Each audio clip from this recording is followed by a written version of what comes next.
환난의 많은 시련 가운데서 그들의 넘치는 기쁨과 극심한 가난이 그들의 풍성한 연보를 넘치도록 하게 하였느니라. 북쪽의 마게도냐 지방의 성도들의 이야기를 먼저 하는 거예요. 그때 예루살렘 교회가 무척 어려웠어요. 여러 가지 이유로 굉장히 궁핍했는데 그들을 위해서 마게도냐 교회가 헌금을 했는데 원래 내 돈인데 그것을 내보내서 그들을 위해서 내놓았다는 거예요. 근데 그거를 은혜라고 이야기하는 거예요. 근데 사실은 실체를 들여다보면 그렇게 간단한 건 아니에요. 고대 로마 세계에서 그들을 움직이는 이치가 있다면 그건 뭐냐면 승리의 기쁨이에요. 기쁨은 승리에 뒤따라오는 것, 그리고 누군가에게 준다는 것은 부자들에게 뒤따라오는 하나의 자선이거든요. 그런데 지금 마게도냐 성도들은 지극히 가난한 중에 하는 헌금이에요. 이게 그리스도 안에서 어떤 비밀이 여기 있다고 이야기하는 것입니다. 할 수 있는 만큼만 해도 되는데 할 수 있는 만큼을 넘어서 힘에 지나도록 또 그렇게 좀 할 수 있게 해달라고 간청을 했다는 거예요. 다시 말하면 희생과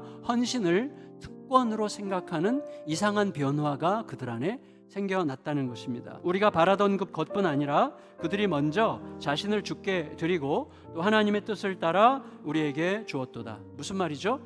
그들은 헌금한 게 아니라 자기를 내놓았다는 거예요. 왜 그렇죠?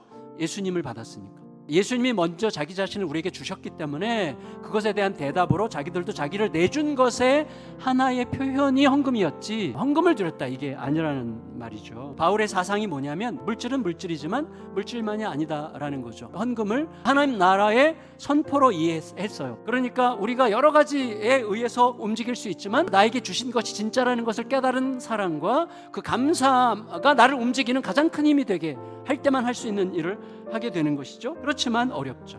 그 길은 절대로 쉬운 일이 아닙니다. 여러분, 신자의 존재 목적이 뭐죠? 하나밖에 없어요. 나에게로 흘러온 사랑이 나를 통하여 흘러가는 거죠. 그거 빼면 진짜 아무것도 아니죠. 의미가 한 개도 없습니다. 그러므로 이 사랑이 흘러가려면 나도 그리스도의 십자가가 통과되어야 되는 거죠. 나에게 온 사랑이 나를 통해 확장되는 게 은혜라면 우리는 헌신할수록 은혜가 더 커진다는 것을 믿어야 됩니다. 그렇게 헌금하려고 헌신하려고 할 때 지금 사실은 헌금 얘기하는 게 아니라 우리의 본질에 대해서 지금 질문하려고 하는 거예요. 그렇게 너희가 헌신하려고 할 때 합당한 조건이 있다. 그 조건이 뭐냐면 절대 압력 때문에 하지 마. 이거예요. 압력을 받아서 한다는 건 무슨 뜻이죠? 압력을 준 사람이나 분위기가 나를 지배하게 한다는 뜻이잖아요. 나의 자존심을 위해서 하는 거고 누군가의 눈치를 위해서 하는 거는 하지 마세요. 하나님께 하는 거예요. 그 전제를 지금 바울이 얘기하려고 하는 거예요. 훨씬 더 본질적인 압박은 너희가 헌금을 하고 싶지 않다면 그 이유가 뭔지 한번 물어봐. 이렇게 얘기하는 셈이에요.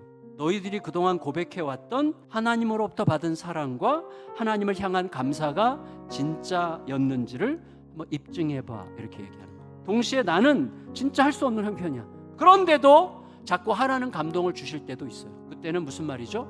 사르밧 과부가 배보라는 사인일 수도 있다고 생각하라는 거죠. 가뭄으로 기근으로 먹을 게 한 개도 없고 이제 먹을 거 한 줌 남았는데 한 줌으로 음식해 먹고 아들이랑 함께 죽을 날 기다리기로 결정한 그 한 줌 음식을 하나님은 엘리야를 보내서 내가 먹게 좀 내놓으라고 하시니 말도 안 되는 너무나 잔혹하고 이상한 희극적인 이런 요청을 하시는 이상한 하나님이시죠. 다시 말하면 하나님께서 그렇게 하신 것은 하나님께서 정신 나가신 게 아니라면 그 사르밧 과부의 유익을 위한 요청이었던 거죠.